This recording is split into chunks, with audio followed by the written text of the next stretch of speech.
very much, everyone. Good evening, and do apologize for the delay of 15 minutes. The talk today is on town and country planning, a collaboration between the PAC as well as the MAA.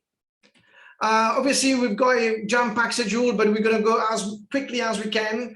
So we're going to have a quick introduction, and then we'll have part 1, part 2, part 3, and we'll have also lots of questions that you may have that we need to go through. So we'll keep you posted on that as well as we go through. So we'll talk about the gist of the current planning legislation, the statutory planning instrument under the legislation, and finally the strengths, weaknesses, and the gap in legislation. Quickly, in terms of housekeeping, thank you everyone for joining us today. And also thanks to Devesh, Barinder, Dharam, Sebastien, and Kevin for giving back. Thanks everyone for the time. For a certificate attendance, please email me at anil@cpdtalk.com just after the webinar is over. Please send me a quick email with your name and feedback about the talk today for a certificate attendance. So we're going to move quickly to menti.com. And if you can just go to menti.com, everyone, menti.com, and type in 63368. We'd love to know what are the issues you're currently facing.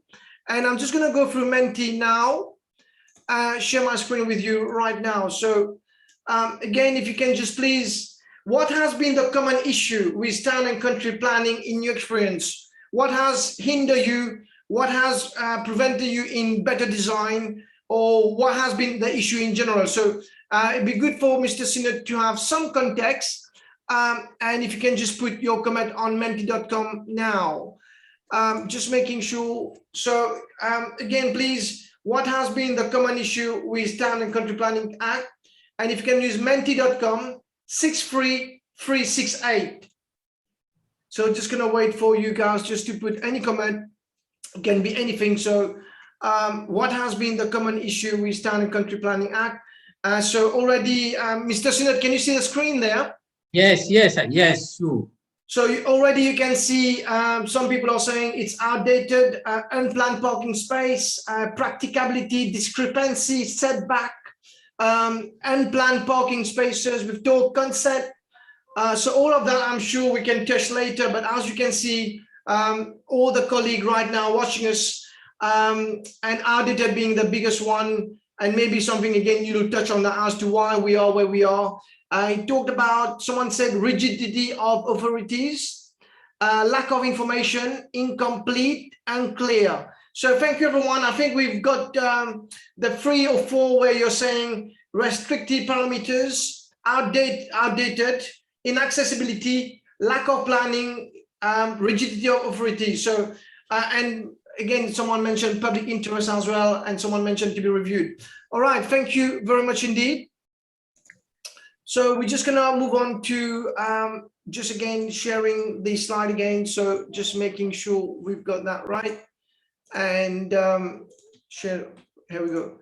So we're just gonna show a quick, I think because of time, we'll move on to the video later on. And we're just gonna do a quick survey before we do a quick introduction. So one of the survey which I'd like to share with you is here, and you will see the poll coming up right now. As an architect, do you feel you're well equipped with knowledge about local planning, regulation, and policies? Can you see the survey there, Mr. Seenauth? Yes. Fantastic. So you can obviously vote as well if you want, no problem. I'm not an architect, so I prefer not to vote. Okay. All right. Awesome. Good. Okay, but what do you think the percentage would be, Mr. Seenauth? So as architect, you know, do they feel they're well equipped with knowledge about local planning? What would be the percentage, do you think, in terms of yes and no? Any guesses would do? Maybe 50-50. 50-50. All right. So we'll give you already 70% of you have voted.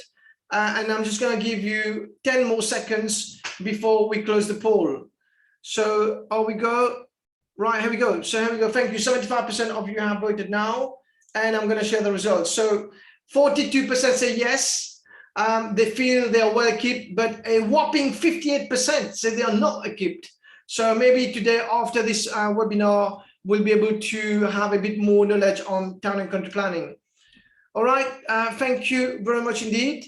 So if I can ask Barinder and Devesh to put their video on quickly for a quick introduction before we get to Mr. Seenauth on the presentation today. So Barinder, a few words on PAC, why the CPD today, and and the importance of town and country planning. Well, CPDs are here to help us all architects, whether we are an experienced architect or whether we are just joining the profession and just starting to design and construct and those kind of things. But at whatever level you might be, CPDs always help you, to learn more. You learn from the knowledge of others and from the sharing of others and the experience of others. So I think CPD is something really very important, and I'm glad that we have come so far in CPDs. So, and about town and country planning, like we were saying earlier, this is what sets up the matrix for us architects to work in. So it is really important that, one, that our town and country planning laws and regulations are updated. They suit the present state of development in the country, and also that all professionals are well aware about what is there in those laws and regulations. Okay, all right. So thank you very much indeed, Barinder, as part of the PAC. Devesh, President of MAA, please, I think you're going to share a few slides as well before we introduce Mr. Nandlall.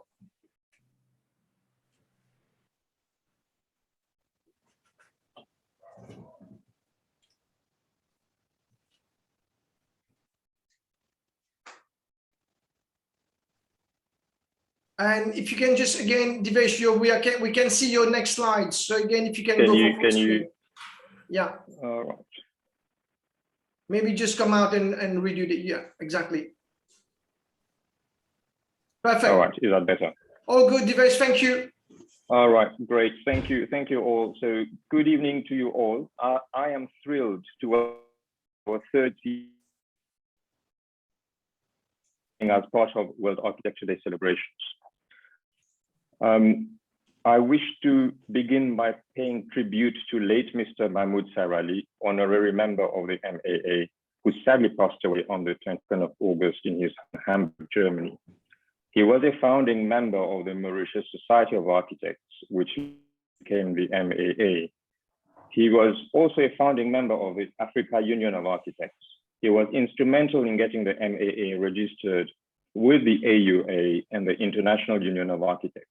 Mahmoud will be remembered as a pioneer in our profession, and he will be sorely missed.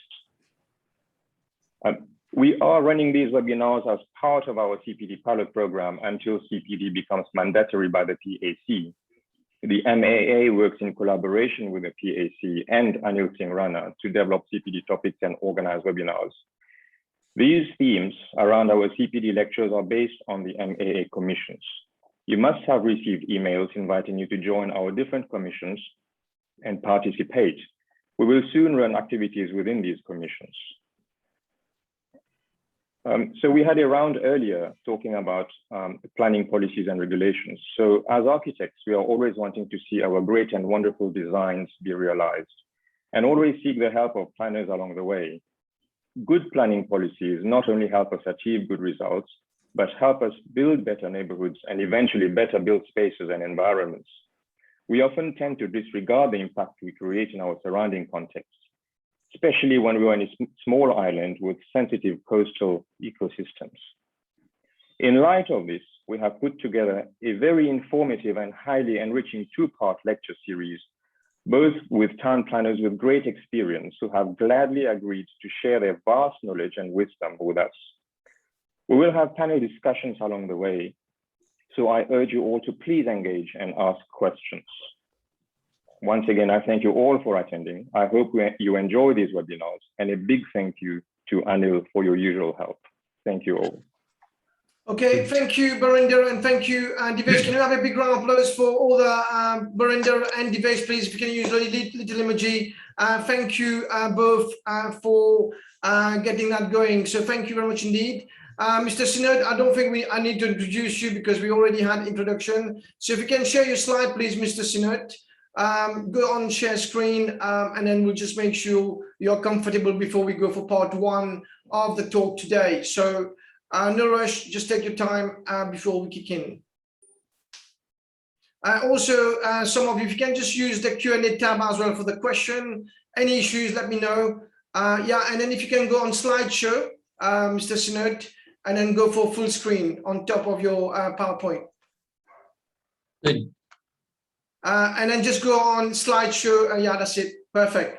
All right, everyone, if you can see the screen, please, if you can just put your little emoji just to validate the presentation before we get going. So already we can see, you can see it. Mr. Seenauth, once again, thank you very much, and please proceed. Hi, everybody. Good evening. So I've been introduced already, so I'll start right on my talk today, this evening. So I'll start with part one, which is a gist of the current planning legislation. Now, we have one problem with the availability of updated acts. At times when you go on the website of the Accountant General, you get outdated acts. So one of the ways to get updated acts is to get into the Supreme Court site, supremecourt.gov.mu.org, but you need to register for this. Okay.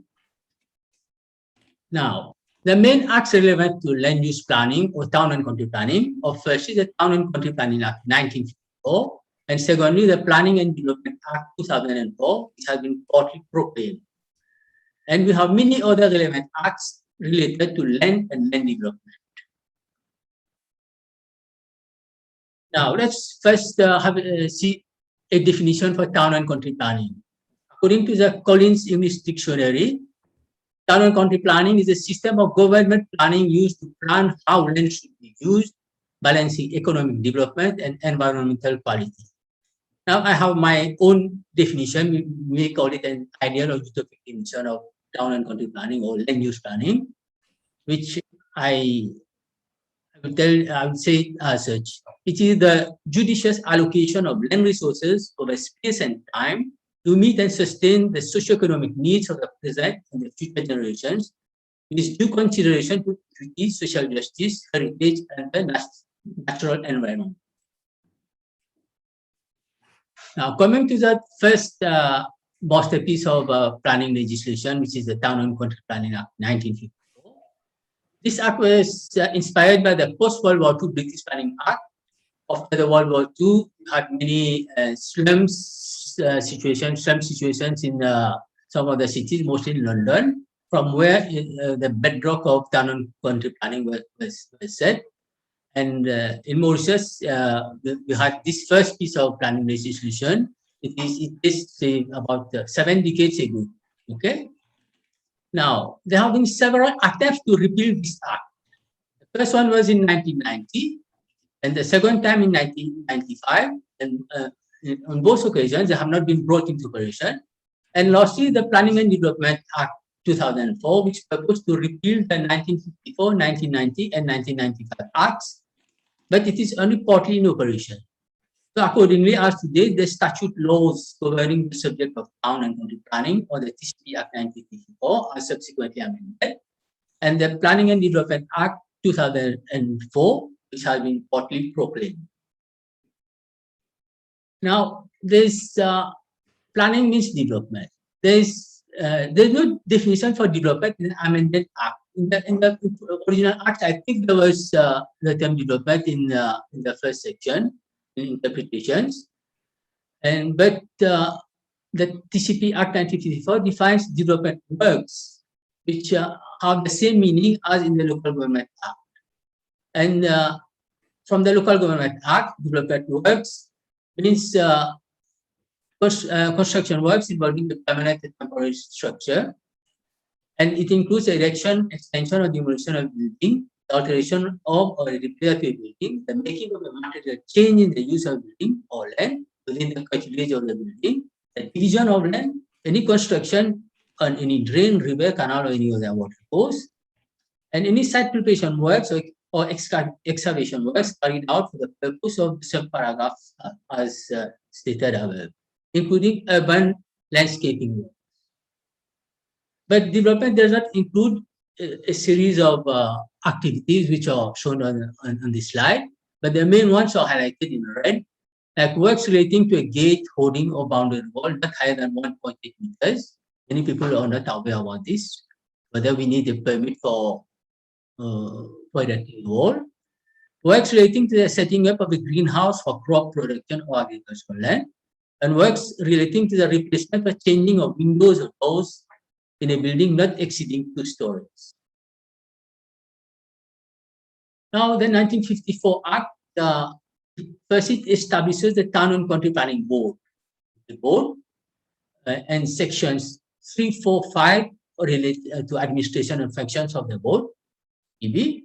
Section 9 gives the powers of the board. Section 25 relates to appeals by aggrieved persons who appeal to the board. And sections 18 to 95 are relevant to determination of compensation, grants, and claims.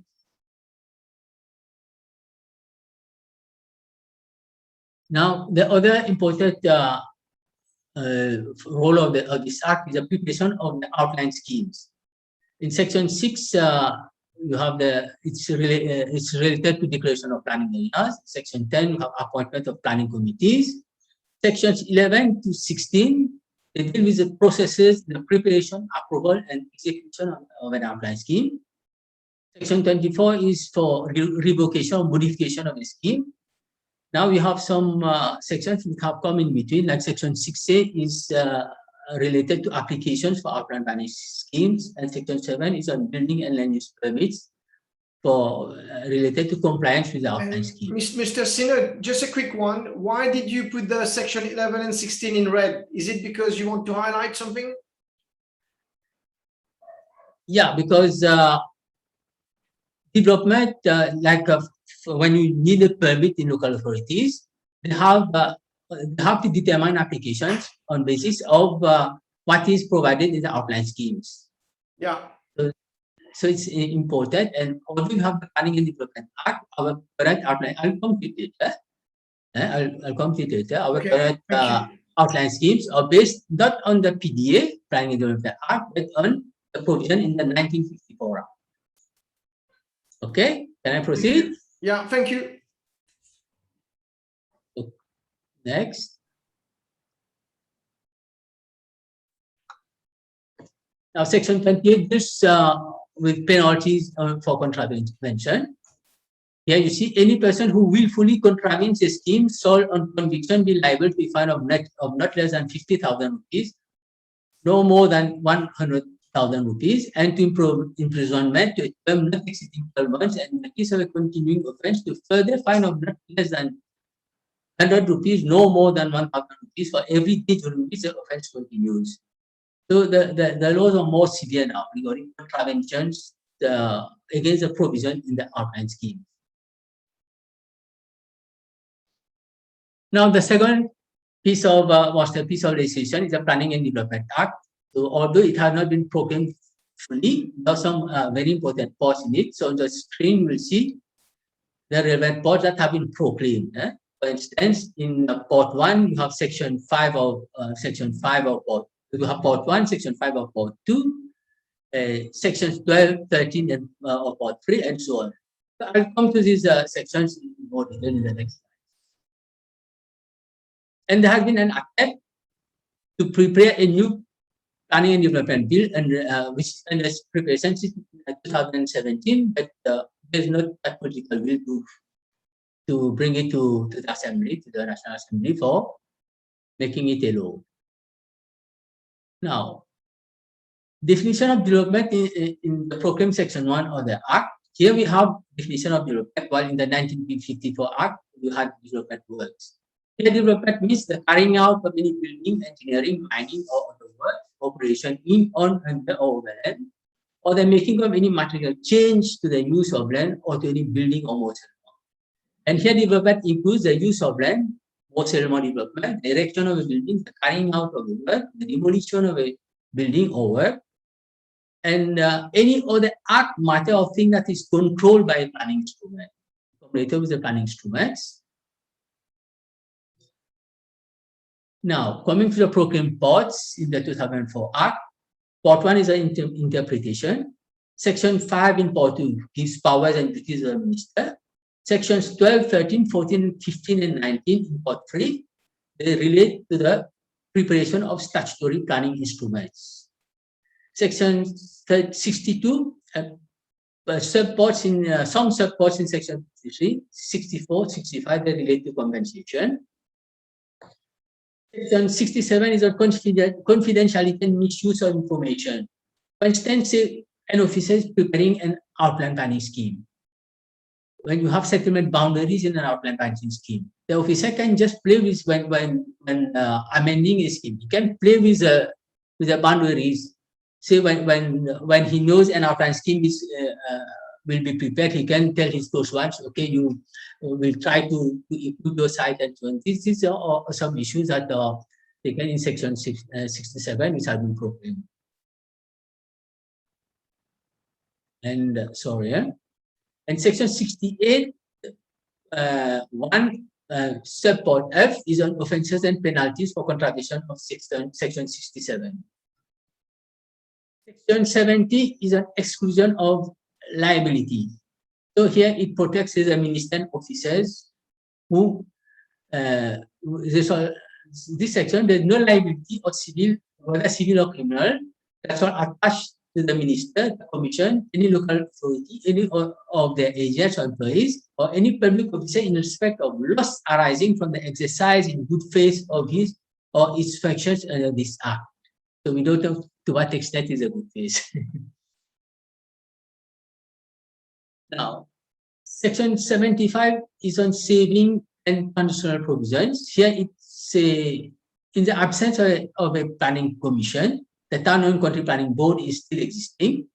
So the Town and Planning Board shall continue extend and shall retain all the powers exercised all functions of the commission. The commission was in the PA, but it has not been proclaimed and complete.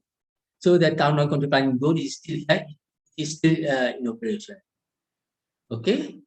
And Section 74, an outline scheme, an outline of the sales scheme approved adopted under the Town and Country Planning Act and enforced immediately before the commencement of this act will be taken to the development plan approved under Section 15 of this act.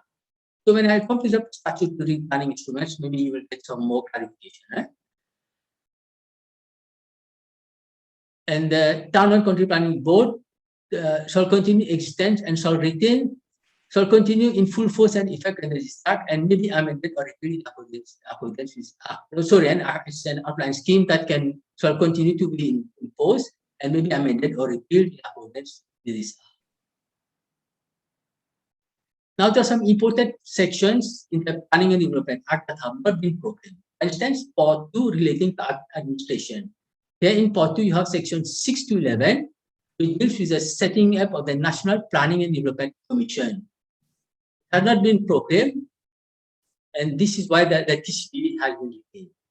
The Part 3 on planning, certain sections, for example, section 16 is on decision to prepare a development plan, and section 17 is on procedure for preparation of local plans, and section 18 on approval of local plans. These have not been proclaimed, and this is one of the reasons why we have to go to the Town and Country Planning Act 54 instead of the PDA of preparation of outline scheme.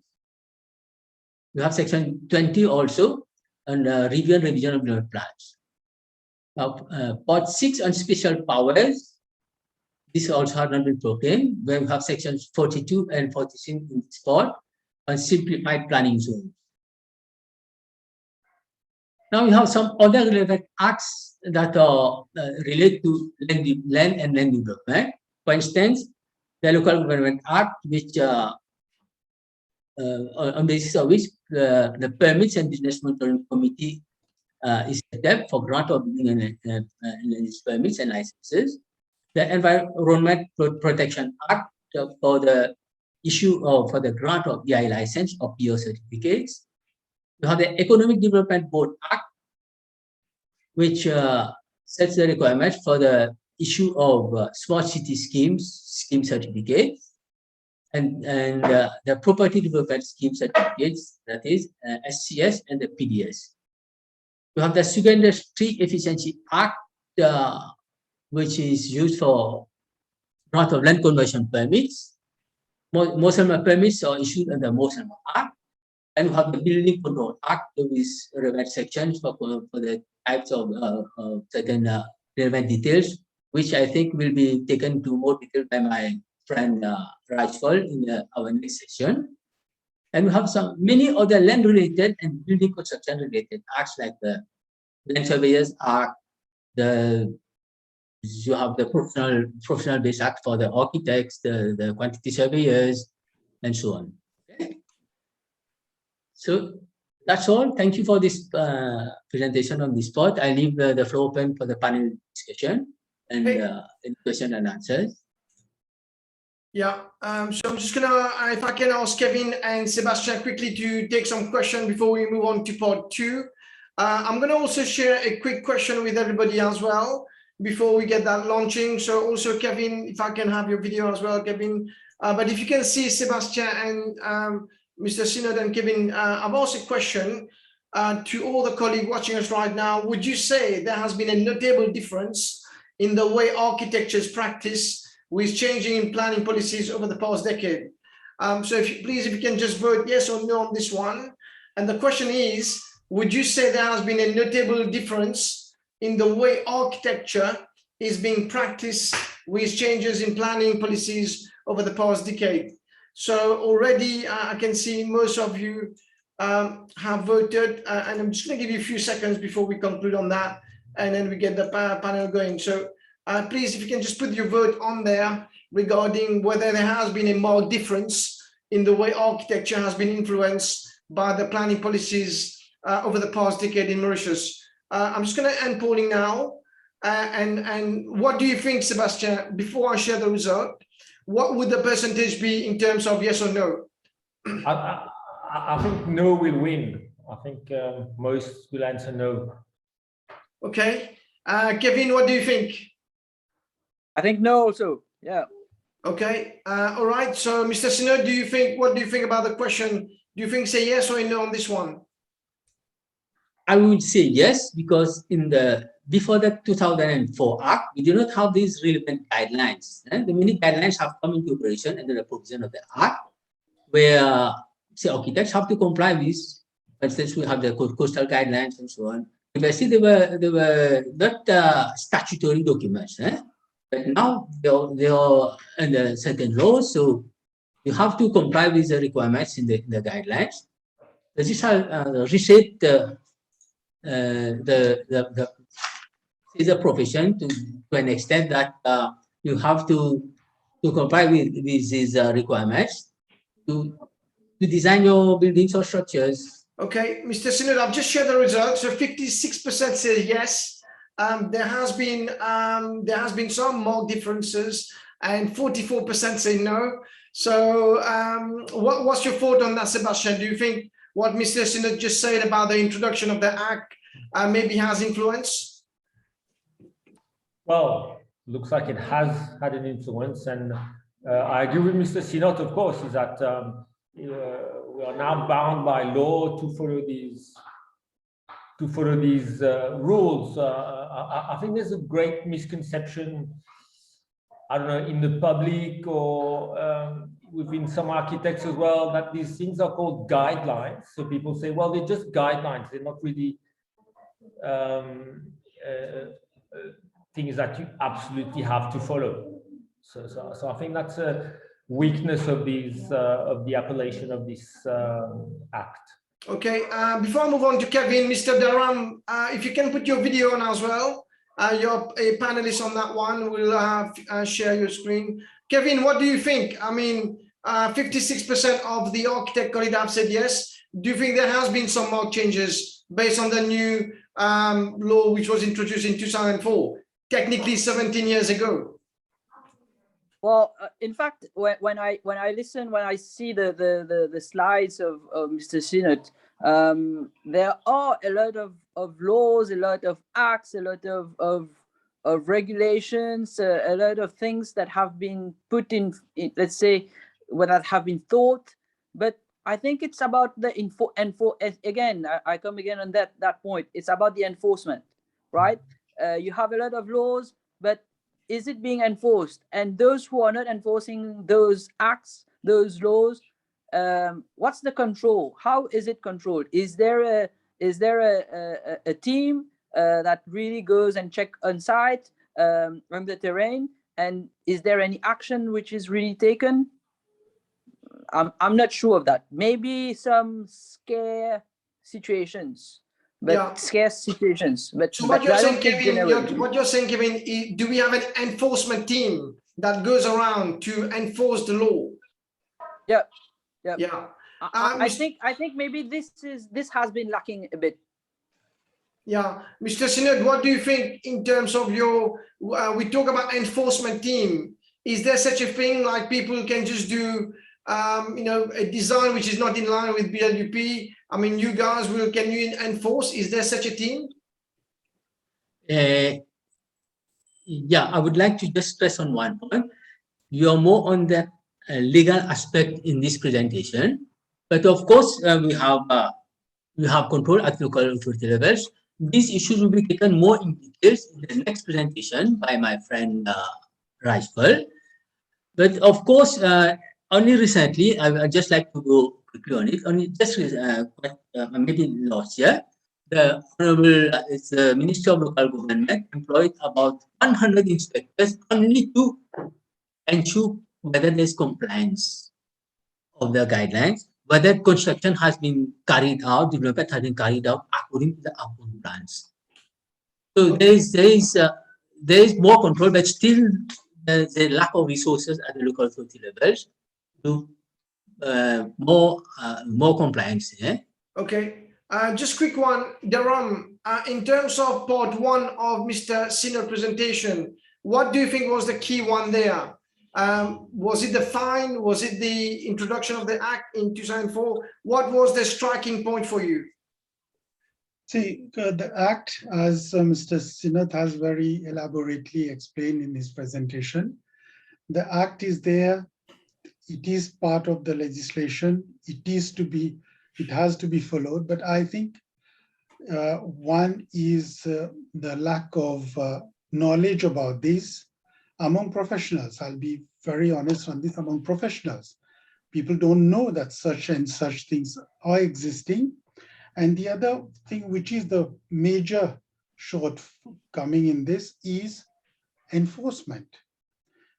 Mr. Seenauth just pointed out that the Ministry of Local Government has employed over 100 building inspectors.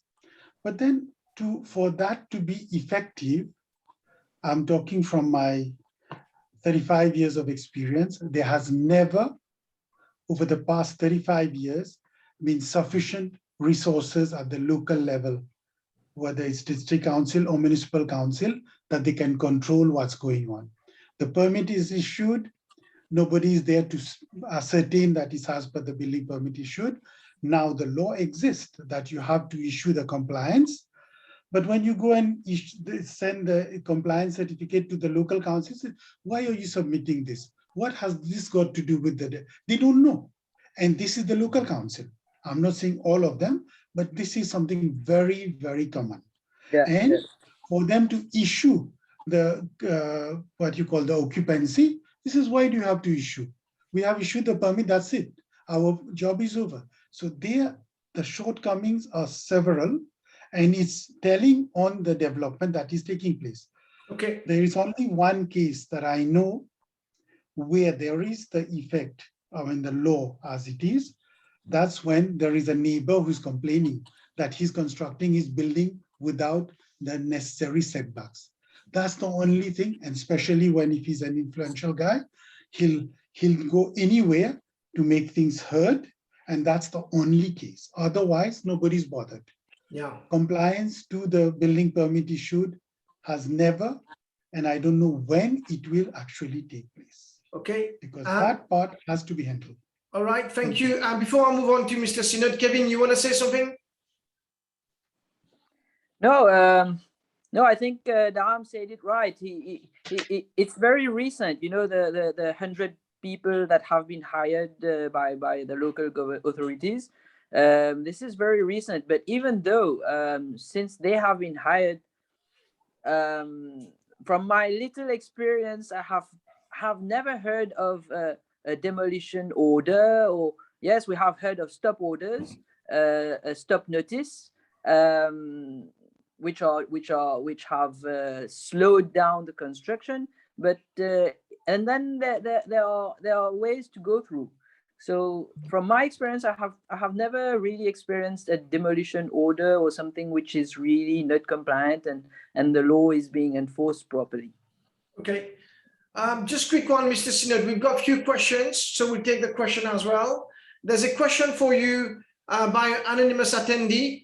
Why the Town and Country Planning Act of 1990 and 1995 were not into operation? Why, you mentioned that, why were they not into implementation? Yeah, just to tell you, until recently, I was in the public sector. It would be difficult for me to reply to this question. Now I'm retired, I'm in the private sector, so I'm asked to reply to this question. There's no political will, because there's no. Did you say there's no political will? Will to have a consolidated planning act. Maybe it is in the advantage of certain influential sectors. It is my personal opinion. So the leadership is not there. The leadership, the drive is not there to push for these act. Yeah. So when you have dispersed pieces of legislation related to town and country planning, it opens the gate for loopholes and so on. This is my opinion. And there's no political will to have a consolidated planning act. I have an anecdote in this. The 2004 Act was intended to have a consolidated piece of legislation, and there would be National Planning and Development Commission. This would overhaul the planning system in Mauritius. But you have the Town and Country Planning Board officers. They know that this act, the full operation of this act would render their board kaji. So they had a coconut in the office. They did certain prayer. So whenever a new piece of legislation comes, trying to dismantle the board, they take this coconut out again. Wow. Okay. So this is just a en passant, but yes, in fact it happened. All right, like thank you for this. So there's no lack of leadership and a political will. So thank you on this one. There's another question from another architect colleague. What is the reason of having only part of the PD Act 2004 enacted in bits and pieces? And what is the likelihood of the remaining part being implemented? So what the Francis is saying is, why do we only implement part of it like piecemeal, as opposed to really implement it in full hog? It is difficult to read the minds of our political masters. They are the ones. We as technicians, say even our legal people, we have battled a lot. You see, there's one, as I mentioned, there's a new town and country planning legislation, which has been under preparation since 2017, and I showed it on the slide. It is sleeping in the drawers. So the minister is not interested in taking it. For him, it's not his priority. His priority, so he has other priorities, say, for constructing 12,000 houses, for instance. Okay. All right, thank you. Before leaving, I would just like to add, when we're talking about compliance and so on. So before you needed, so you were issued to the court when there was no compliance or something like that. And now the Local Government Act 2011 has empowered the local authorities to they have that power to pull down if there is no compliance against if development has been carried out against not according to the approved plan. Okay. Just quickly then, I've got 3 more questions before we move on to part 2. There's a colleague there says, agree with Kevin, while working in UK, someone from the council would eventually, so someone from the local council would eventually come on site to cross-check the BLUP drawing, which is the building regulation and the planning drawing, and as made prior to providing an occupancy permit. So prior to give you an occupancy permit, they will come and check whether it's been done in line with the design. Thank you for this one. There's another comment from another colleague to say PAC or the local district council should have an online reporting system of any complaint. The following has been on the local newspaper, but unfortunately, the Mauritian population does not have the proper channel to go through. What's your thought on that, Mr. Durham? The thing is, at the level of the Professional Architects Council, even at the level of MAA, because we want to keep track of what's going on, because everybody knows that there are so many cases of architects from various parts of the world who've come here on a tourist visa or whatever. They do the project with the complicity of, with the thing of support of some local architect who signed the drawings without knowing what it is all about. Yeah. And we want to keep track of that. We've reported the matter. We've written to local government on various occasions, even to the ministry, without any response at all. So it's as if nobody's bothered to check on that. Can you imagine having an architect doing 300 projects in one financial year? And that too, only on 2 or 3 local councils. That means we couldn't access all of them. Only on 3 councils, it was over 300 projects. How can somebody physically do that? Okay. This is to what extent things are bad. And provided we get the support of the local council and the ministry is concerned, we are barking at it like crazy, but nothing is happening. That's okay. it. Thank you very much, Kevin. What's your thought on this quickly before we move on to the last few questions? Well, I think the entity which can put this in force is not forcibly the PAC. The PAC has to regulate professional architects. But yeah, maybe this local district councils, if indeed they would be as efficient as the MRA, it would be good. I think the MRA in Mauritius is the most sophisticated government body in terms of internet, in terms of software, etc. So it's very easy to pay your tax in Mauritius. Yeah. Everything is done really easily, right? Okay. All right. Thanks, Kevin. Just quickly, there's a question for you, Mr. Seenauth. Obviously, why don't we centralize all the document in one platform? So the question is in French. Pourquoi tous ces règlements et documents ne sont pas centralisés sur une plateforme facilement accessible aux professionnels? Why is that? I mean, I'm sure you're frustrated by the whole thing, but in your experience, why can't we consolidate the platform together? This is very difficult to answer. You have the ministry's website, all the guidelines and so on, they are available there. But I'm not, I think that this question should be addressed to the authorities. It's for the authorities to set up the platform. For instance, we have started, I can't say this, the government has just started by setting up the national electronic licensing system. This has, of course, it has its set of problems and so on. So for me, this I find it difficult to answer it on my side. Maybe it's for the authorities to. Okay, we've got 3 questions which we'll take in part 2. Thank you, Kevin. Thank you, Durham. We've lost Sebastien for a minute. Let's move on to part 2, and then we'll take some more questions at the end. So Sebastien's back. Sebastien, before we conclude, do you have anything to say on part 1 in terms of the legislation? You unmute yourself, Sebastien. Thank you. No, I think everything has been said. I've got nothing to add to what everyone has said. Okay, thank you. So, Mr. Seenauth, let's move to part 2. If you can share your screen, please, and we move to part 2. We'll take some more questions. Please keep sending your question in. And Mr. Durham, if you can just switch off your video as well before we move on to part 2. And just making sure we've got part 2 okay for Mr. Seenauth there. Thank you, everyone, and keep sending your question in, as we'll take your question shortly as well in a minute. If you can go for share full screen, and then Mr. Durham, if you can switch off your video, thank you. And just go for full screen, Mr. Seenauth, thank you. Full screen.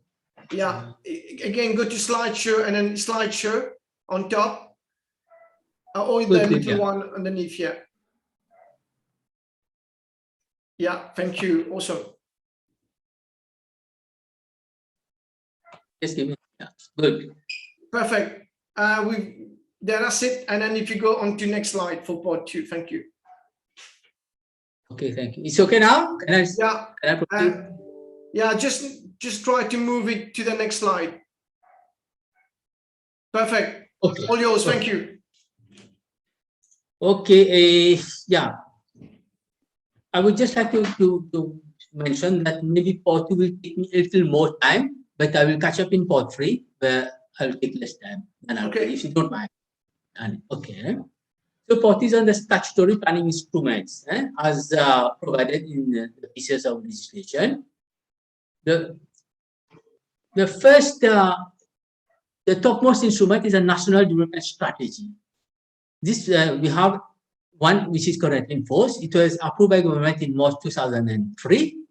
It was adopted under Section 12 of the Planning and Development Act 2004. So in the past, we had the relevant national strategies like the National Physical Development Plan or MATIM and so on. They were just documents, but they did not have any legal force.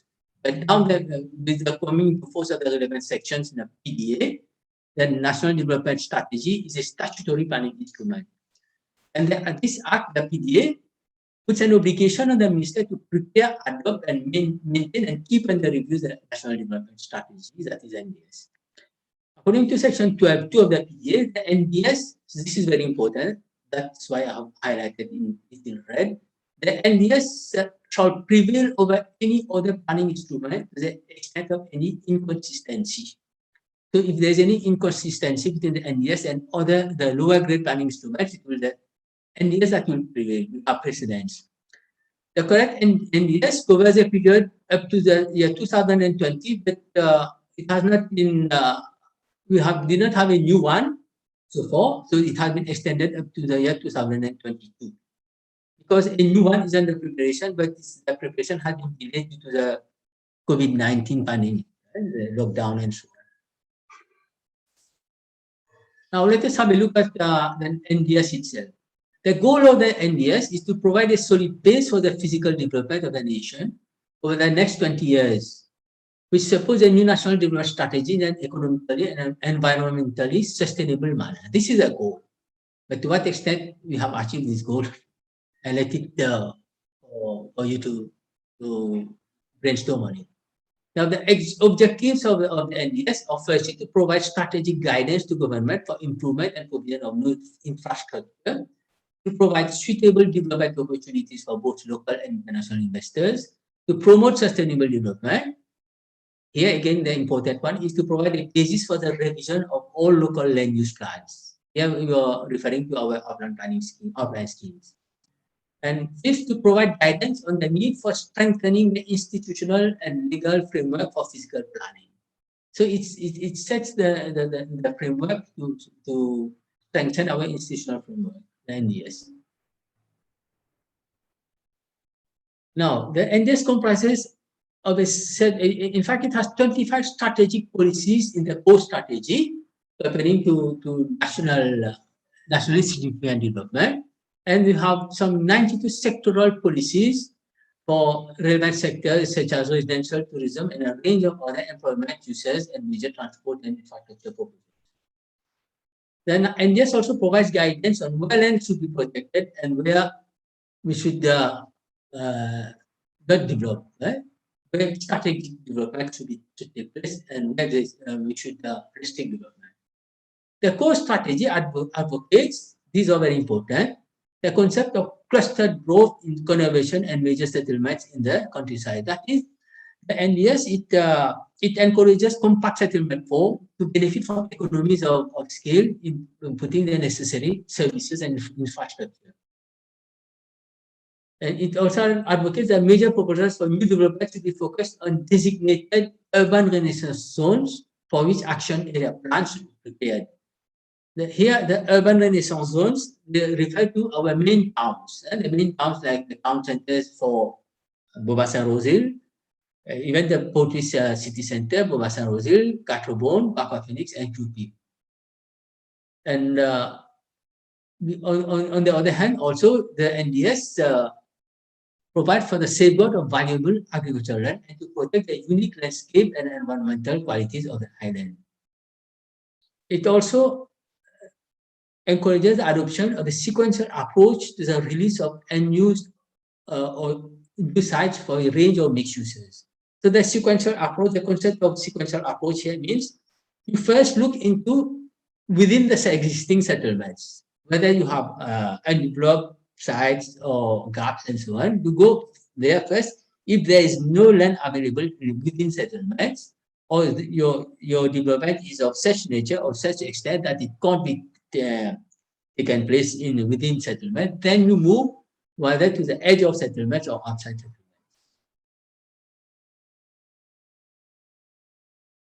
Now, the second, I have not missed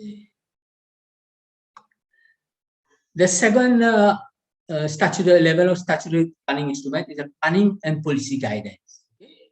According to Section 31 of the PDA 2013, the Minister may issue planning policy guidance to any local authority or any aspect of land use planning and development and the relationship to and impact on economic and social development. Section 13.2, according to Section 13.2 of the PDA, every local authority to which a PPG issued they shall comply with such guidance. So here compliance is important. Section 13.3 of the PDA states that a PPG shall prevail to the extent of any inconsistency of a development plan, whether the development plan was made before or after the planning policy. So you see that there is a hierarchy of instruments. First you have the NDS, and second comes the PPG. According to strategic policy SP 18 of the NDS, the principles embodied in the PPG, they promote the consideration of an area-wide approach to development. So planning and PPG, they encourage, instead of just looking at the site, you have to look into the context and you design according to take into consideration the neighborhood and so on. So as today, you have the following PPGs that have been issued to local authorities, and you have firstly the LTS one is a design guidance, PPG one design guidance covering development in coastal areas, have residential development, coastal development, industrial development, and commercial development. It's very well, this one. You're aware of this. PPG2, it concerns the lemon cultural landscape, where it puts certain restrictions for development within the core and buffer zone of the landscape, which is a World Heritage Site. PPG3 is for places of worship. So whenever someone applies for a place of worship, there's a set of criteria that have to be taken into consideration. You won't see PPG4. PPG4 has been aborted. There was a draft that was prepared. PPG4 relates to setting up locations for gaming houses, because it was at a certain point of time there were many gaming houses that started mushrooming everywhere in villages and so on. School children were going to school playing gaming house. And government decided to set up a planning policy guidance for gaming house, but this has not come into it. PPG5 is development along the motorway, but unfortunately, it's only the motorway M1 from Port Louis to Mayberg, and the PPG defines certain designated areas along the motorway where certain development may go up to a certain extent in terms of plot coverage, height, and so on. PPG 6 is an urban heritage area, the buffer zone for Upper Pasighat. Here again, you have restricted development within the buffer zone of the Upper Pasighat. PPG 7 is for the siting and design of radio telecommunication equipment. PPG 8 is for location and siting of petrol filling station. And PPG 9, which is also a headache for many developers, is on development and sloping sites and landslide hazard zone areas. Now here, as you know, in this PPG, you can't develop on slopes higher than more than 20%. While in many countries, you have development up to on sites of up to slopes of 33%. Now coming to the PPG1, the PPG1 was the first PPG to be introduced under Section 13 of the Planning and Development Act 2004. PPG1 consists of a series of performance criteria and design standards that are applicable to most forms and scales of development, such as residential, commercial, industrial, hotels, and recreational resorts for use by individual site owners, developers of large schemes, and for assisting government and local authorities when considering permit applications. PPG1 was revised in September 26 and October 27, and the following addenda to the PPG have been issued subsequently. Design sheet for desalination plant, design sheet for wastewater treatment plant, and only recently, with the introduction of LRT, the technical sheet for light rail corridor and X-railway lines. Now, the Ministry of Housing and Land Use Planning has been in the process of updating the PPG to include design guidance for sustainable development and energy efficiency, design guidance for most urban development, and design guidance for development in flood-prone areas. But unfortunately, again, there's no bill to have to take it to Parliament to get it approved or and make it an updated statutory instrument. Now, the third level of planning instruments is the development plans. Development plans as coined in the Planning and Development Act 2004. Section 14 of this Act, according to Section 14, there shall be the following three types of development plans. First, the local plans. Secondly, the action area plans. And thirdly, subject plans. Now, local plans are coined in the Planning and Development Act, but the equivalent is outline schemes in the Town and Country Planning Act.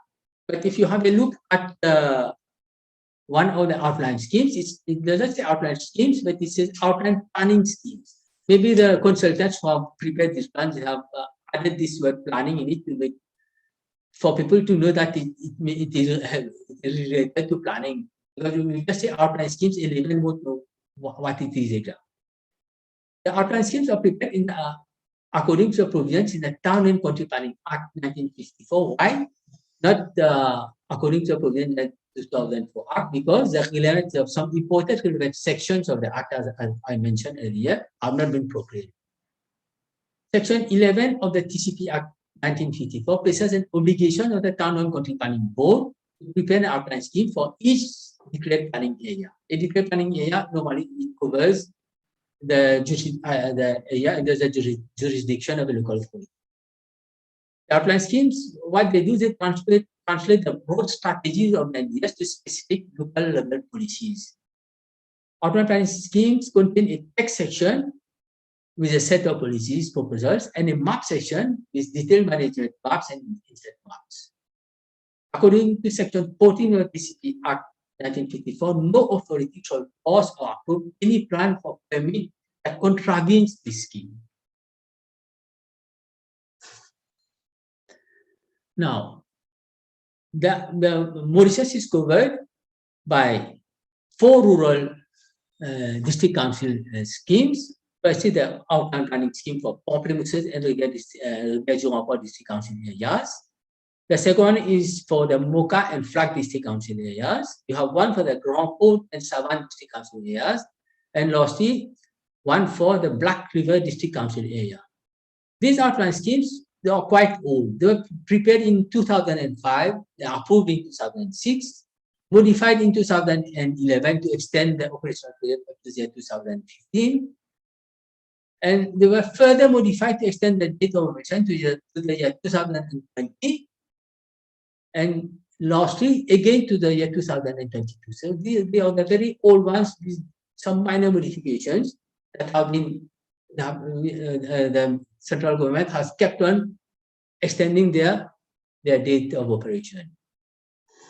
The urban municipal councils of Mauritius are covered by 5 OPS, namely the outline planning scheme for the city council of Mauritius and outline planning schemes for the 4 municipal town councils of Sebastien, Rosil, Baka, Phoenix, and Chumani.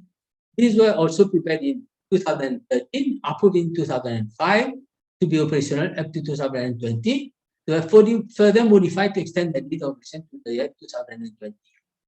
They all contain the urban outline scheme. They all contain a town center inset plan that may be considered as an action area plan for the town centers. Now, in the development plans, so firstly we have the outline planning scheme. The secondly, we have the action area plans. According to section 14.3a of the Planning and Development Act, an action area plan shall set out detailed programs and proposals for the future development of an area for which the plan is being prepared, and a detailed plan for the implementation of such programs and proposals. So far, only one action area plan has been prepared. Recently, I think it was last year or the year before, is urban heritage area, buffer zone of the Upper Pacific World Heritage Property. This was also prepared in the context that the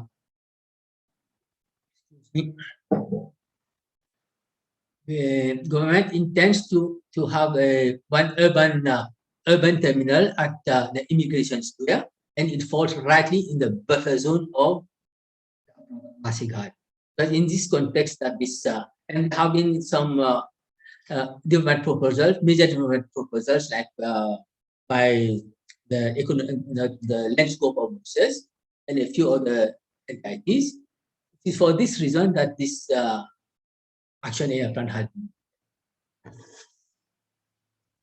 Now, according to section 14.3b of the Planning and Development Act, every action area plan shall be prepared by the minister. So you have different scenarios of people or organizations who can prepare the action area plan. Firstly, by the minister is responsible, of course, responsible for planning, by the minister and the relevant local authority jointly, or by the minister and one or more landowners jointly own the whole area, by the minister, a local authority, and one or more landowners, or with the approval of the minister by the relevant local authority and one or more landowners who jointly own the whole area. So these are the different possibilities for combining certain interests for preparing the action area plans. Now, the third type of development plan is a subject plan. Section 14 of the PDA, in section 14, 4A, a subject plan shall set up policies, programs, and proposals for the future direction and development in respect to a specific subject matter. And section 4B is every subject plan shall be prepared by the minister for the whole or part of Mauritius. And in subsection 5, where more than one, here this one also important, where more than one development plan applies to any area within the jurisdiction of a local authority, an action area plan or subject plan shall prevail over a local plan to the extent of necessity. So if there are certain policies that contradict in an action area plan, that contradict the provision in a local plan, that is the outline scheme, will the provision in the action area plan that will have precedent, that will prevail. It is whether the local authority local plan was made before or whether the action plan or subject plan was prepared. Now we have another term, the detailed schemes, under section 16A of the Town and Country Planning Act, provides for the preparation of detailed schemes. Here in this section, as soon as an outline scheme has been brought into effect, the committee may, here committee refers to the committee of the local authority, may prepare in respect of any part of the planning area a detailed scheme, or may adopt this or without modification any detailed scheme proposed by the owner of a land within that area. I'm not aware of any statutory detailed scheme that is in operation that has been prepared by local authority. But you have subject plans that have been prepared by the central government. For example, the identification of a landfill site over the whole area. This is, you can consider it as a subject plan, or identification of potential sites for social housing project. So it's a subject. Thank you. I leave the floor open for the panel discussion for this second part. I suggest, Mr. Seenauth, is I think you've got about 6 slides to terminate part 3. I suggest you continue with part 3, and then we'll take the question. We'll be looking at wrapping up at 8:15. So if you can please continue with part 3, please. Thank you. And of course, if the participants have question, please put your question in. We've got about 25 minutes to go, but once part 3 is over, we'll take your last question. Thank you. In this part 3, I'm going to cover strengths, weaknesses, and gaps in the legislation. So honestly speaking, I don't find when the legislation is disjointed in different acts, I don't find any strengths, but we have more weaknesses and gaps in the legislation, which I'm going to cover in this. So this table I have taken from a report on the improving the business and investment climate in the Republic of Mauritius. This report, I think it's available on the website, and it's a table which relates to the UN Habitat Planning Law Assessment Framework for the strengths or weakness of our planning legislation. So you have sub-indicator is transparency and efficiency of mechanisms and processes. It gives certain points from 0 to 4, where 0 stands for complicated and bureaucratic process with the outcome of the decision left complete with the discussion of public officers. And score 4 is relates to processes of clearly defined and fully transparent, such that the outcome of the decision does not involve any discussion. So I leave it to the attendees to decide whether our planning system has a score of 0 or 1 or 2. Now, the weaknesses of firstly, the legislation related to land use planning are dispersed in several acts. Important sections of the PDA have been eroded to other relevant acts. For instance, the holding power of the minister responsible for land use planning as a central government, central planning authority, has been taken by the Local Government Act, and it goes to the Minister of Local Government. So I feel that there's an urgent need for a consolidated piece of legislation for the subject of planning. Now, the term development work in the TCP and the Local Government Act defines development in certain way, while in the related term in the for development in the PDA, although there may be many points that are common, but still, in my opinion, we should have a proper definition of development in only a single piece of legislation. The board itself, the Town and Country Planning Board, is very limited in its role and powers for planning system in place. It is partly taken by the Environment and Land Use Appeals Tribunal, and many people know how it is lengthy and cumbersome there when you appeal to this tribunal, whenever you agree with the decision of the local authorities. So it's high time to set up the National Planning Commission, either by proclaiming the relevant sections of the Planning and Development Act, or just come up with a new legislation which also, under preparation, which also proposes for the setting up of this commission. The plan preparation process, as we have seen earlier, is found in 2 acts, the TCP Act and the PDA Act. So the absence of a consolidated act in making the plan preparation process very cumbersome. There's a waste of resources at the ministry to amend development plans that are left unapproved in the drawers. So we have all our outdated outline schemes.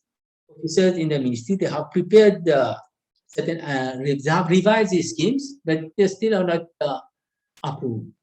We are left with outdated plans that are not taking new events in reality, and they are based on outdated statistics.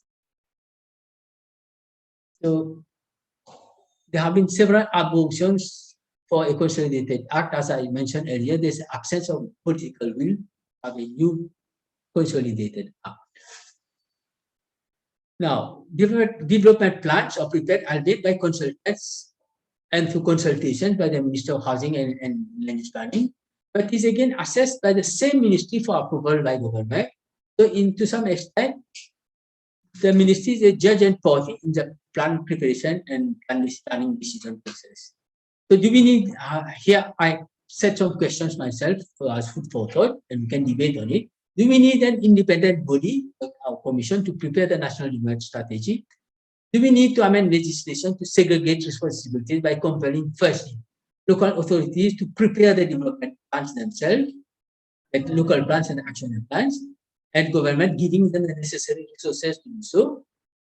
And at the higher level, the ministry as central planning authority, they will assess these plans and approve the plans prepared by these authorities. The permit process and the appeal systems are also too cumbersome.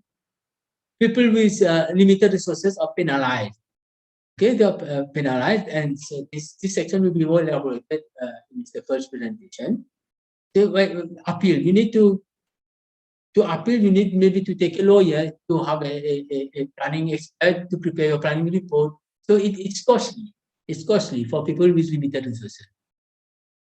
And next is that the planning policy guidance as statutory planning instrument, they are too restrictive. They are not user-friendly.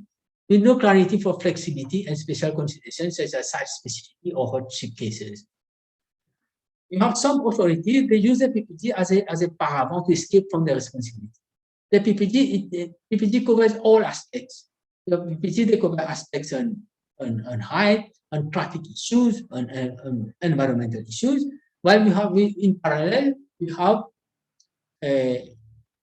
when I was an officer, the ministry, very often I came across, say, an officer from the environment, instead of using their expertise in environmental matters to determine the issues relevant to environment for development and specific. They will tell you, go according to your PPG. Every other authority, they tell the Ministry of Housing, go according, as if the PPG is for the ministry. So that the Act, the provision is according to the provision that in the Act is the minister who prepares the Minister of Housing who prepares the PPG, but the PPGs are prepared with consultation, by consultation with all other relevant authorities. But still, these authorities, they say they don't take their share of responsibility in determining certain applications relevant to their aspects. Should these PPGs also be prepared by an independent body and approved by a committee comprising associations of land-based professionals? So these are some of the points that have raised as food for thought, which we can debate further. Thank you for your attention. I hope I was not too long and I was quite clear. Good. Thank you very much indeed, Mr. Seenauth. If I can ask quickly, we've got about 15 minutes to tackle all your questions. If I can ask Sebastien, Kevin, and Mr. Durham to join in. Just a quick one before we start. Obviously, we've got plenty of questions. Mr. Seenauth, there was one question where we were doing the menti.com and when people were putting comments in. And one of the participants said, or few of the participants say, the Planning Act is outdated. What's your comment to them? Is it outdated or is it just need a refresher? No, we have new issues now. Okay, we have climate change, are taking climate issues. In my opinion, it's outdated when anybody sees an act which is back in 1954. For me, I consider it as outdated. Even the PDA 2004, I consider it as outdated. Or maybe we don't. It should be consolidated. It's not consolidated. We need a consolidated planning act. Okay, thank you. Sebastien, there was a comment from Alain earlier about obviously Mauritius has been damaged by uncontrolled construction for the past 50 years. And it's not now that we're going to improve our landscaping. What's your thoughts and comments on the way Mauritius has been built over the past 50 years? Well, I think there has been a lot of haphazard development in Mauritius, but I don't think it's as bad as that. And I think that things are improving. And contrary to one of the questions from one of the participants, I think that the use of cahier des charges and the use of I think that it's helping in some way, because obviously I like diversity, and I think it's good to have diversity. Some cahier des charges prohibit flat roofs, others encourage them, and I think it's good to have that sort of diversity. And I think overall Mauritius is moving forward, but I think Mr. Seenauth makes some, I mean, obviously very, very excellent points on the weaknesses and strengths of the acts as they stand, and I would love to hear the views of the other panelists. Okay, Kevin, there was another question for. There's a question for you, Kevin. Again, it was from Alain, and Alain said about there doesn't seem that building has been identified properly when it comes to protected building, like listed building. What's your thought on that? Do we need to protect, our old ancient building to make sure that we can, reflect in the past in terms of architecture? What's your thoughts on that? Well, yes, of course.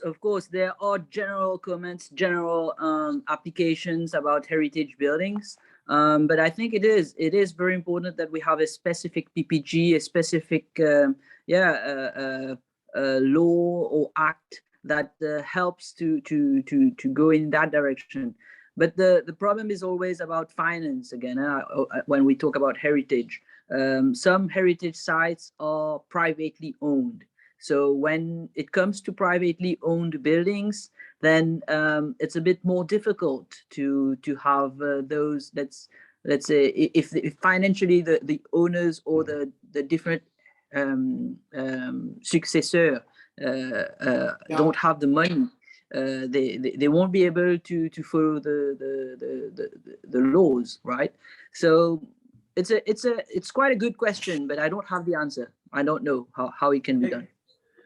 Thank you, Kevin. Just quick one, Mr. Seenauth. There's a question for you. It's from an anonymous attendee. The participant says, Mr. Seenauth, previously being in the public sector, and now you're working for ENL, where they have their own set of guidelines. What's your thought between the public sector and the private sector in terms of guideline? What are your views? Quite a difficult question. But can you see a difference between the private sector and the public? Of course, there's a difference. But what's your observation? There is a sea of difference, but of course, guidelines, they have a cost. They have a cost, to be honest. Guidelines have a cost. The stricter the guidelines, so this is my general comment, the stricter the guidelines, the costlier is the development. I think you will all agree with me. Yeah. Here is the development. So when the PPGs, they set the criteria for minimum guidelines, maybe private development, they have a bit higher standard guidelines.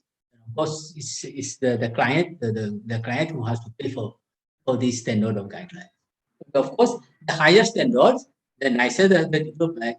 For instance, where I am, the smart city scheme is very much important to open spaces. Unfortunately, here, which I appreciate, all open spaces, they are not only for the private development, but they are open for the surrounding communities also, who can come and benefit. So whenever certain facilities put there within the smart city scheme, it is for the direct benefit, of course, of the residents there, but it's open for the adjoining communities to some extent in accordance with the provision in the smart city. Okay. All right. Thank you. Mr. Dharam, there's a question for you, or if you can obviously answer that one. Is in the PPG 1 shown there was some scheme concerning flood-prone areas. So where there was flooding in Mont-Saint-Marc, also which was some essential scheme which need to be implemented. For what reason it was not brought to the National Assembly? I mean, is that something you can answer in terms of why was it not brought into assembly? Well, the decision to take any piece of legislation, a bill or a document which has to go through Parliament from a bill to an act, it depends on the minister, that particular minister. It's his prerogative to take it or not to take it. So it comes to government. It's not for the private sector or any other party to decide. It's the government, the policy, the will of government to do something in that line. So it's not for the private sector or any other company or thing to decide about that. It's the government to decide that.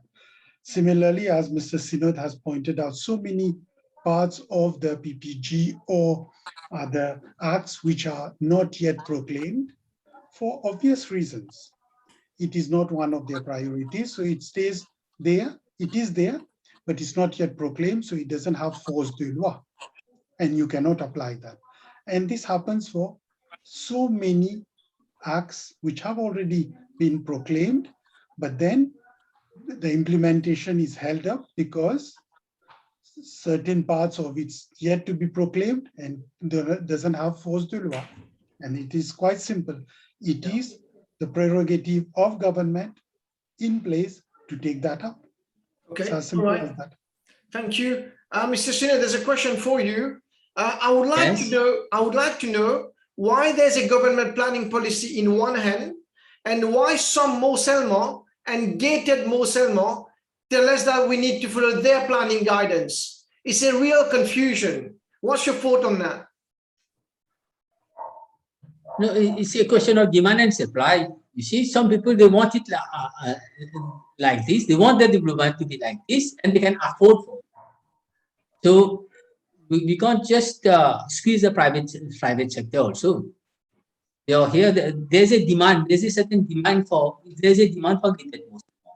So the private sector is here to supply it, to provide for development.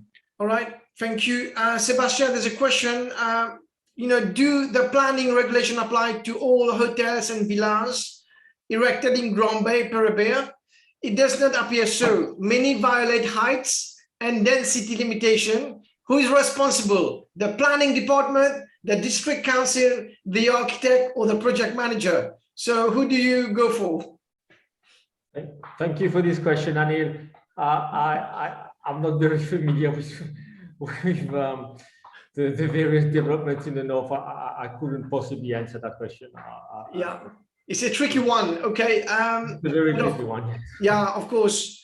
The next question we've got is in terms of there's quite a few political questions, but the question will go in terms of Mr. Seenauth. What is the relevance of Building Control Act in the middle of the Town Country Planning Act? So what is the impact of building control coming into the Town and Country Planning Act?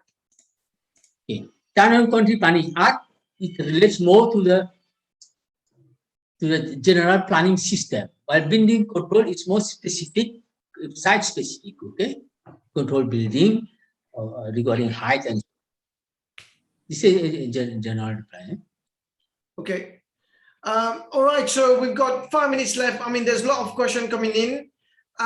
There was a question about, in fact, this is a good one, Kevin, where we talk about the cahier des charges. Why is that becoming more common nowadays? Because before we didn't hear it. Is that to kind of, naturalize the built environment? No, I think that the cahier des charges, it's very specific to a private property development where a private promoter would tend to let's say give a certain unity to the place where it's building. So it gives some value, right? And the cahier des charges gives let's say une uniformité ou une homogénéité en termes d'architecture, in terms of writing, langage architectural. Yeah, like Mr. Seenauth was saying, I think like in most other countries, we see clusters of houses which can be similar, which have the same kind of roof, same colors, same, let's say, archetypes. And yeah, this is something new in Mauritius. Not new now, but it's been for a decade. Yeah. Yeah. Okay, so we will take the last few questions. Mr. Seenauth, do you see an improvement in the Act? Will it be revised in the years to come? I have been in the ministry for 30 years or so. So there have been piecemeal revision. I doubt that there will be that political will to have a proper consolidated Act. I'm in doubt, but I would like to see it. I would like to see it when I'm still practicing the profession. Okay. All right, Mr. Durham, what do you want to see in the future when it comes to Town and Country Planning Act? I mean, there's been question about, you know, the various villas, the villages. Alan's talking about, you know, the coastal zone where there's been a hotel being sprung in. And what do you want to see as someone who's a senior in the industry? As Mr. Seenauth and other people on the panel, they have mentioned that the legislation, the regulations exist. I won't say that to the extent that is required, but it does, the regulations do exist. But the major issue is about implementation and enforcement. I repeat this because this is very important. I think Sebastien mentioned that regarding development in Cambé and Pérébéa. Why at that, I mean, I'm talking about 30 years back when you're talking about développement sauvage. That means it was free for all. Do whatever you want, nothing will happen. So that is why you see the skyline as it is in Cambé. Because the law was there, but the implementation, the enforcement was not proper. Today, in spite of 3 decades later, we still are facing the same problem. The district council, the municipal council, still complaining lack of personnel, lack of inspectors, and naturally lack of enforcement. So this is bound to go on happening unless we have the will from government to say, okay, this particular thing requires so much of resources in terms of human beings, inspectors and whatever.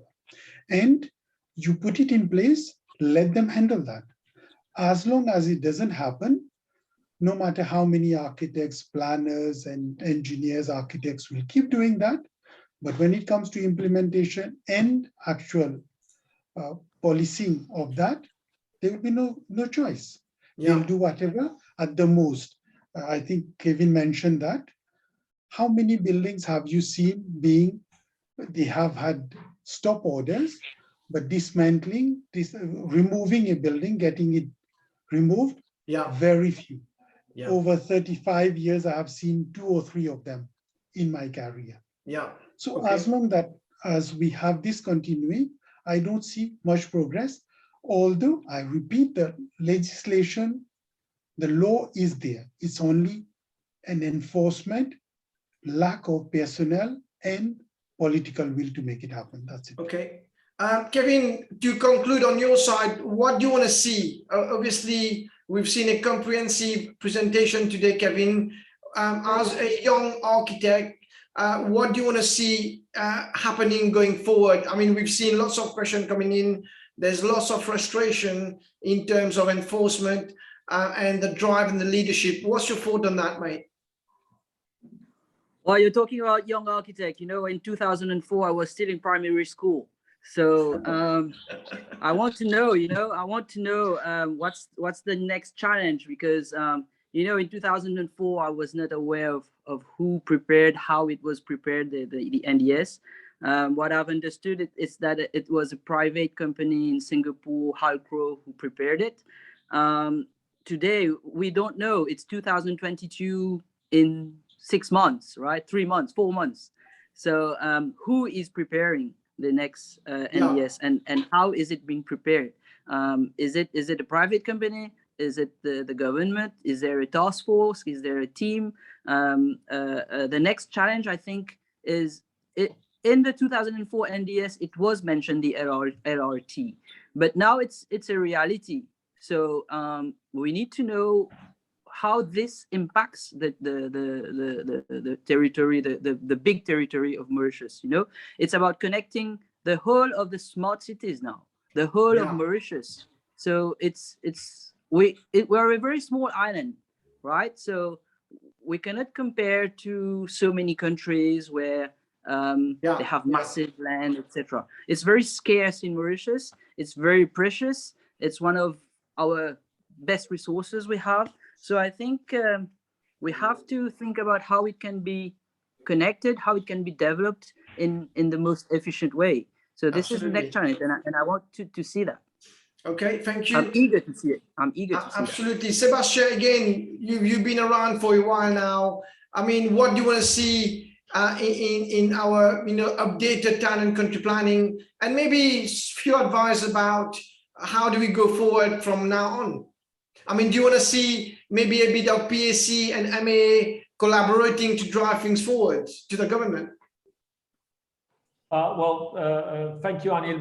But first, I want to say you'll get to that, I'm sure. But I want to say thank you to Mr. Seenauth and to everyone on the panel for this presentation. And I want to say that I've learned quite a lot from the presentation and from all the questions that have been asked. And to answer your question, I would love to see more collaboration between the MAA and the PAC. And I think from what I saw today, I think it has been very successful. Okay, so before we conclude, I've got a few slides before we conclude the presentation. Can I also ask Divesh, Xavier, Barinder to join in and Raja as well before we conclude? I'm just going to share quickly this slide here before we conclude. So everyone, if you can see my video, we're just going to conclude in 2 minutes. We'll take a few more questions if there is. So thank you very much indeed, Mr. Nandlall. So from the bottom of our heart and on behalf of all participants today, endless thanks for your invaluable time and giving back today and to the profession, and really make us think provocatively about way forward in terms of Town and Country Planning Act. Thank you, Durham, Sebastien, Kevin as well. Thank you very much indeed. We've got one final survey which I'll share with you. Don't forget about fourth PAC CPD next week on BLUP. There's been question on BLUP being asked right now, which will pick up obviously next week. And of course, in December, we'll be looking at contracts in the construction industry. So thank you, be safe. Before we conclude, I just want to share a quick survey as well. We've got the panelists here. I'd love to hear, I want to just share this, first of all, the survey, and just be honest with us. I mean, I've learned a lot today, and I just want to make sure you guys know what we've got. So I just want to say, based on the presentation today, do you think you're better equipped when it comes to Town and Country Planning Act in Mauritius? Although this was 1 hour and 30 minutes, I'm sure we've learned quite a bit. But again, be honest about it. And of course, there'll be more future collaboration. So while the panelists are voting, can I pick up on Raj there quickly and I ask the last word of wisdom from all colleagues before we conclude? Raj, obviously, again, as a senior industry practitioner, you've heard about the presentation today. Maybe a few thoughts from you on your side. Yeah, thank you, Anil. Thank you, Mr. Seenauth, for the presentation. It was really nice and we have learned a lot. I'd like to add that what I've observed since 2004 is that I have the impression that we are becoming less sustainable in terms of planning and development. With all these little morcellement everywhere, we are constructing roads to link these morcellement. For me, I think it's not sustainable to have so many little morcellement and little construction everywhere over the island. And if you have a Google overview, you will see that we are constructing everywhere. I'll take the example of the Sugar Industry Efficiency Act that allow the conversion of land. We are converting everywhere. This is my opinion and observation that we are not going for a sustainable Mauritius in terms of development. Okay. All right, Raj, yes, thank you. Yeah, thank you very much indeed. Xavier, what's your thoughts, Xavier, having listened to the panelists and the speaker today? I think it was very good, but I would like to see, like some people said, centralization of information, clarity, and harmonization, and enforcement, because we have regulations out there and they are not applied and people get away with murder, and enforcement would be a huge step forward, I think. Okay. All right, thank Xavier. Divesh, pick up your final thoughts on that one. Yeah, sure. I mean, I would like to speak mostly from an urban designer's perspective. I mean, I am a fervent advocate for a paradigm shift in planning, that of a bottom-up planning process. And our context, even though we recently celebrated our 50 years of independence, we are still very much in a top-down context. And my second point is that my wish is that we need, or I would like to see more resources go to existing urban centers and urban areas. And when I say urban, I don't mean the municipal areas and not the rural areas, but rather built-up areas, which also includes places like Grand Bay, Flac, Goodlands, which are largely going into urban decay. I mean, when you drive around Grand Bay, you see what it's turning into. So I would like to see a lot of more resources going into these areas rather than money being perpetually pumped into greenfields development and agricultural land being converted, with more infrastructure and more what's called smart cities being developed. So these are my 2 points. Thank you. Okay, thank you very much indeed. While we're getting the poll, I think there was an issue with the poll, so I've just relaunched it. Barinder, obviously, you've heard all about it. Few words from you before we conclude.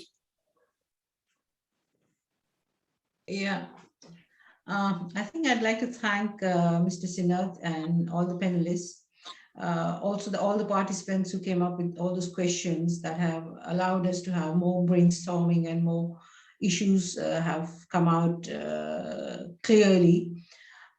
For me, I would say I've learned a lot from this CPD. And my feeling now is that, you know, we have a problem with our laws and regulations.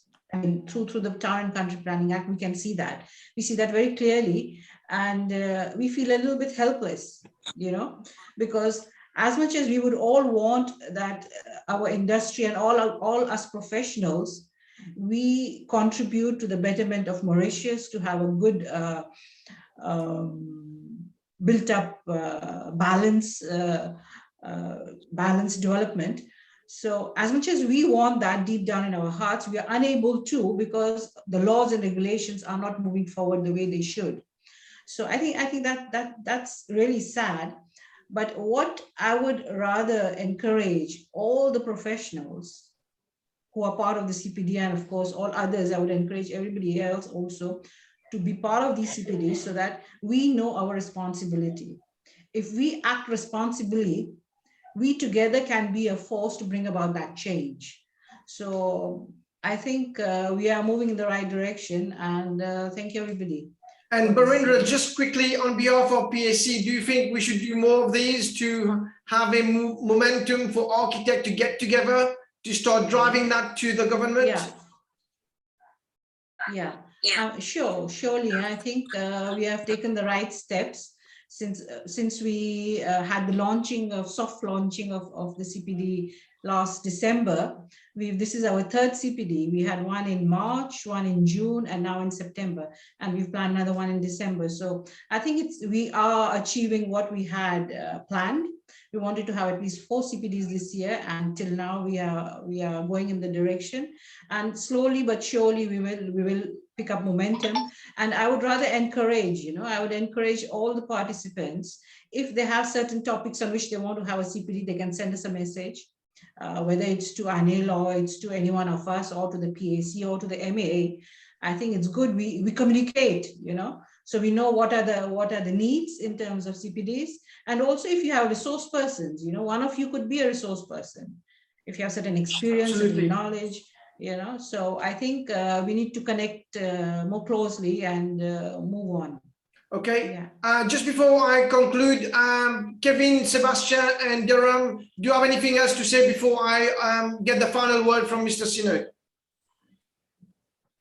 I'd like to thank you, Anil, and Mr. Seenauth, and all the panelists and all the participants for this CPD. Thank you. Okay, thank you. Before I move on, I've got a few comments. No, maybe sorry, Kevin, go on. Maybe Anil, Mr. Seenauth has some inside information on the next NDS version. So maybe he has some inside information, who is working on it, when it's coming out. Absolutely. So, Mr. Seenauth, before I get to you, obviously there's a comment saying about, I agree, government intervention, disciplinary action and enforcement is as important as the law, act and guideline. And I think Singapore does that very well. But it's also important to know that while it's easy for bureaucratic society, such as Singapore, to implement such measures, it may not be as easily done as in an organic community such as Mauritius. Thank you. And there was a last comment about we have the same faces in the PAC. We need new bloods. I think there was a council election a few weeks ago. So there'll be, Barinder, do you want to just mention a few words about that? I think there'll be a new change of members in the PAC, right? Yeah. So there was the election for the members, three members on the PAC, and there is also the architects from the public sector that are being appointed by the minister. So now it's almost through now. So I think in the coming week we should have the new PAC on, and the present PAC will be handing over, of course, and all the issues that are there will continue to be dealt with the way that they should be. And of course, the new council also will surely put in all the effort that is required to get CPD going. All right, thank you. I've got two things. So I want to just last comment there. Mr. Seenauth, you could have done a PhD on the issue of Town and Country Planning Act and explain to us how we should fill the gap. Thank you. So we could call you Dr. Seenauth soon. I want to just share the result now of the audience. We've got 64 of us right now, and the results are here. So 74% is saying yes, the presentation was useful, but we have 26% says it was okay. Of course, this is just a start. It's an honest poll. It hasn't been tinkered around. So this is how it should be. Mr. Seenauth, having been in the public sector for 30 years plus, what do you want to see? I'm sure you wanted to see something. I'm sure you want architect to do better design, improve people's life. But as a senior practitioner, what's your final wish? What do you want to see? And maybe Kevin said you might have some inside news as well. But what do you want to see on a concluding note, Mr. Seenauth? Yeah. First of all, I would like to thank the PAC and the MAA, in particular my good friend Durham, for having given me this opportunity to do this presentation. Town and country planning, in particular the legislation, the field of planning, the profession of planning itself. Maybe we need one whole day or even 1 week of seminar to go through all the details. But in a short lapse of time, and of course, you need some preparation for presentation. In a short lapse of time, I managed to present whatever I could.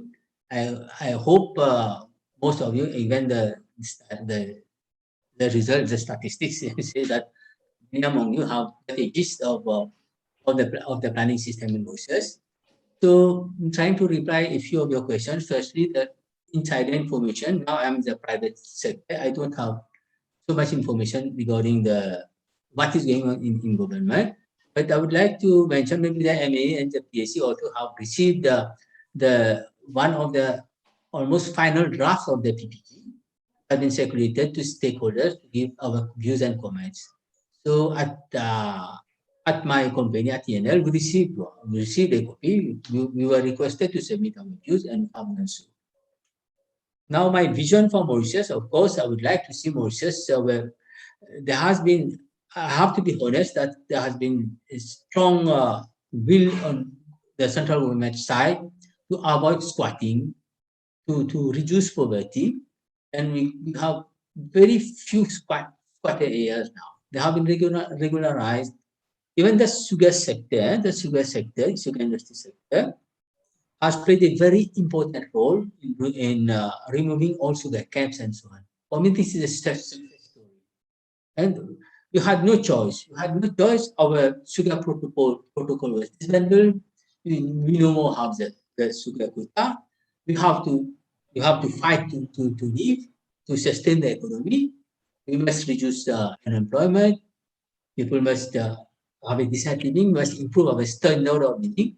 So in Mauritius, we had no choice than to diversify our economy. So to diversify, of course, you have to remove sugarcane fields. So there was that agreement between the government and the sugar industry for centralizing, for restructuring the industry, where there have been that issue of giving land conversion rights. Then in return, government also got some land to develop, to have more social housing, because the price of land is going higher and higher for government to have that much of money to buy land to meet all the need for social housing. It's not that easy. So certain schemes in the past, too many schemes, even the 2004 agreement within that deal for restructuring the sugar industry, this has helped government a lot to build more social housing. So many people, you will see people who they did not own a house, they did not own a plot of land. Some who own a plot of land, they didn't have facilities, they get certain benefits from government to construct a decent house. But those who don't even own a plot of land, in the past, the NSDC units, the housing units, they were of good standards. Now, it's the community is also taken care of. It's not only building houses, but houses with certain facilities and so on, and they get so much benefits. Just imagine people with very low income, even up to 75% of the cost of the housing is subsidized by government. And infrastructure cost of land and so on is not included in this cost. This is all provided free by government. All right, so I do apologize because we're running out of time. So thank you, Mr. Seenauth. Can we have a big round of applause, please, for Mr. Seenauth with your little emoji from wherever you're watching. And also thank you very much indeed. So thank you to all the panelists. And obviously there'll be a recorded version as well that we will be sharing as well. So I think there was a comment on the Q&A tab. Let me just see quickly. And there's a comment. So a suggestion to have a webinar for the trainee architect about to apply to PAC and things like that. Yeah, we have made a note about the PAC training as well. So thank you very much. Can we have a final wave for everyone as well? And thank you very much. Take care. I'd love to be here for the next hour or so. There's so much to talk, but there's so much collaboration. Mr. Seenauth, once again, thank you very much for all your assistance. And of course, if you have, is that okay for you to share your slide afterwards? Would that be okay, Mr. Seenauth? No problem. No problem. Okay, so I will do that on a Dropbox links. I'll share the slide as well. Have a good evening, everyone. Keep in touch, and we'll see Mr. Seenauth and Mr. Pearl next Thursday with few panelists on a very hot topic on BLUP, which we've been talking about for years. So see you next Thursday. Thank you very much indeed, everyone. Take care and have a great evening. Thank you. Bye-bye. Bye.